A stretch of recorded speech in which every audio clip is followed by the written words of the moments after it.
Hi friends, welcome to DR talking Telugu. అయితే మన ఈ వీడియోలో విండోస్ సంబంధించిన కొన్ని షార్ట్ కట్స్ గురించి తెలుసుకుందాము. రన్ కమాండ్ యూజ్ చేసి ఈ ఎక్కువగా మనం రెగ్యులర్గా యూజ్ చేస్తాం. విండోస్ 7లో కానీ, అలాగే విండోస్ 10లో కానీ, విండోస్ 11లో కానీ రెగ్యులర్గా యూజ్ చేస్తాం.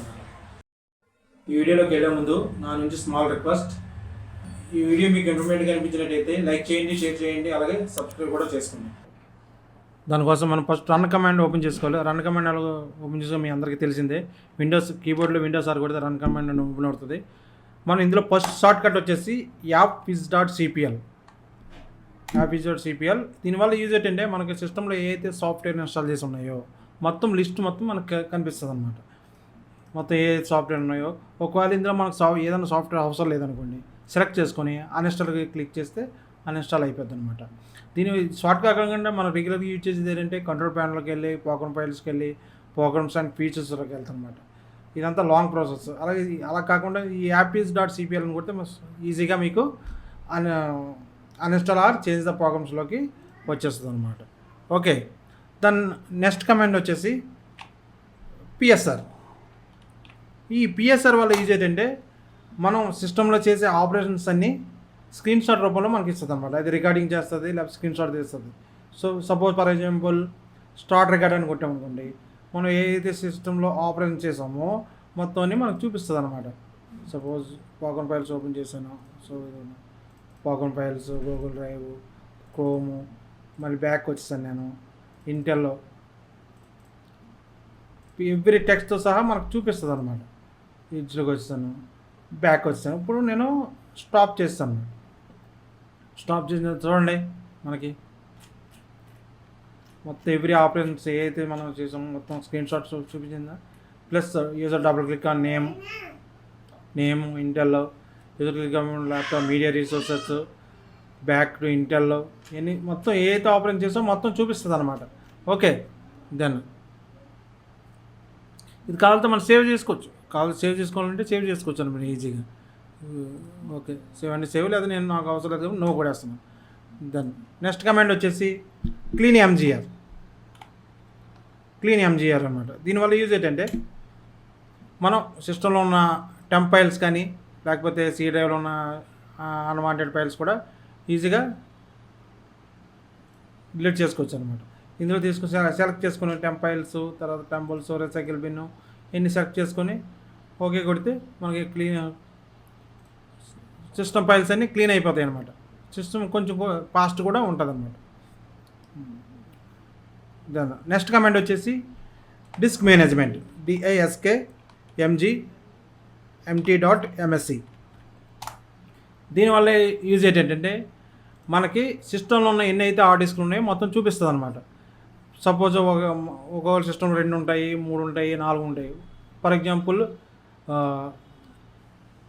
నాకైతే 2 హార్డ్ డిస్క్లు ఉన్నాయి, 2 చూపిస్తాయి. ఒకటి ఎస్ఎస్సి, 2 హెచ్డిడి అనమాట. ఇందులో యూజ్ ఏంటంటే పార్టీషన్స్ కూడా చేసుకోవచ్చు అనమాట. పార్టీషన్ యాడ్ చేసుకోవచ్చు, డిలీట్ చేసుకోవచ్చు, యాక్షన్ చేసుకోవచ్చు, తర్వాత డ్రైవ్ లెట్స్ చేంజ్ చేసుకోవచ్చు, ఇదనమాట.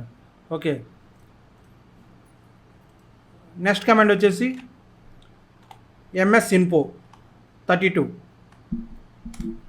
దీనివల్ల యూజ్ ఏంటంటే మనకి మన సిస్టంలో విండోస్ 10 వెర్షన్ ఏంటి, తర్వాత మ్యానుఫ్యాక్చర్ ఏంటి, తర్వాత హార్డ్వేర్ ఏముంది, ర్యామ్ ఎంత ఉంది, హార్డ్ డిస్క్ ఎంత, మొత్తం డీటెయిల్స్ అన్నీ చూపిస్తుంది అనమాట ఈ MSI Info 32లోను. ఓకే, నెక్స్ట్ కమాండ్ వచ్చేసి DXDIAG. దీనివల్ల యూజ్ ఏంటంటే మనకి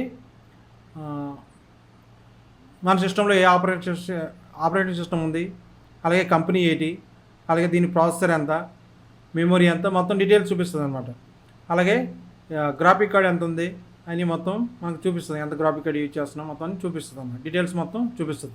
ఒకవేళ ఈ ఇన్ఫర్మేషన్ మొత్తం సేవ్ చేసుకోవాలండి, సేవ్ ఆల్ ద ఇన్ఫర్మేషన్ అంటే కొడితే సేవ్ డెస్క్టాప్ మీద కానీ, ఇక సపోజ్ నేను డెస్క్టాప్ మీద సేవ్ చేస్తున్నాను, DXDAG సేవ్. ఓకే, మనకి ఇంప్రెషన్ మొత్తం చూపిస్తుంది అనమాట. ఏది రిపోర్ట్స్ మొత్తం చూపిస్తుంది అన్నమాట. మనకి ఏ సిస్టమ్ కాన్ఫిగరేషన్ సంబంధించి మొత్తం రిపోర్ట్స్ చూపిస్తుంది. ఓకే, నెక్స్ట్ కమాండ్ వచ్చేసి విన్వేర్ ఇదేంటంటే మనకి విండోస్ మన సిస్టంలోనే ఏ ఓఎస్ అయితే ఉందో అది చూపిస్తుంది అనమాట. విండోస్ 10 అయితే విండోస్ 10 చూపిస్తుంది, అలాగే విండోస్ 11 అయితే విండోస్ 11 చూపిస్తుంది అనమాట. ఓకే, నెక్స్ట్ కమాండ్ వచ్చేసి ncpa.cpl. దీనివల్ల యూజ్ ఏంటంటే మనకి సపోజ్ సిస్టంలో ఏదైనా ఐపీ అడ్రస్ మార్చాలన్నా, నెట్వర్క్ కనెక్ట్ అయిందో లేదో చెక్ చేసుకోవాలన్నా మనకి ncpa.cpl కమాండ్ అనేది యూజ్ అవుతుంది అనమాట. దీంట్లో ఐపీ అడ్రస్ మార్చేసుకుని ప్రాపర్టీస్కి వెళ్ళి ఇక్కడ ఐపీ అడ్రస్ కూడా ఇచ్చుకోవచ్చు అనమాట. ఐపీ అడ్రస్ ఇచ్చుకోవాలన్న తర్వాత ఈ కమాండ్ వల్ల యూజ్ అనమాట. మన నెట్వర్క్ కనెక్ట్ అవుతుందా లేదా, లేకపోతే ఈ ఐపీ అడ్రస్ చేంజ్ చేసుకోవాలన్నా ఈ ncpa.cpl యూజ్ చేసి మనం ఈ కమాండ్ యూజ్ చేసి మనం ఐపీ అడ్రస్ అనేది మార్చుకోవచ్చు అనమాట. నెక్స్ట్ కమాండ్ వచ్చేసి డివైస్ మేనేజర్. ఇది వస్తే మనకి ఈ సిస్టంలోని అన్ని డ్రైవర్స్ ఇన్స్టాల్ ఉన్నాయి లేవో, అన్ని పార్ట్స్ సంబంధించిన డ్రైవర్స్ ఇన్స్టాల్ ఉన్నాయో లేదో చూపిస్తుంది అనమాట. సపోజ్ నెట్వర్క్ డ్రైవర్స్ కానీ అన్నీ ఇన్స్టాల్, ఒకవేళ ఇన్స్టాల్ లేకపోతే మాత్రం రెడ్ మార్క్ అని చూపిస్తుంది, లేకపోతే ఎల్లో మార్క్ అని చూపిస్తుంది అనమాట. దాన్ని బట్టి ఆ పొజిషన్ బట్టి మనం అది ఆ డ్రైవర్స్ అప్లోడ్ చేసుకుంటే ఆటోమేటిక్గా అప్డేట్ అయిపోద్ది అనమాట. ఓకే, ఈ డివైస్ మేనేజర్ కమాండ్ వల్ల యూజ్ అయ్యేది అనమాట. ఇవి కొన్ని మాత్రమే, ఇంకా చాలా ఉన్నాయి. నెక్స్ట్ వీడియోలో మళ్ళీ డిస్కస్ చేసుకోవచ్చు. ఈ వీడియో మీకు ఇన్ఫర్మేటివ్గా అనిపించినట్టయితే లైక్ చేయండి, షేర్ చేయండి, అలాగే సబ్స్క్రైబ్ కూడా చేసుకోండి.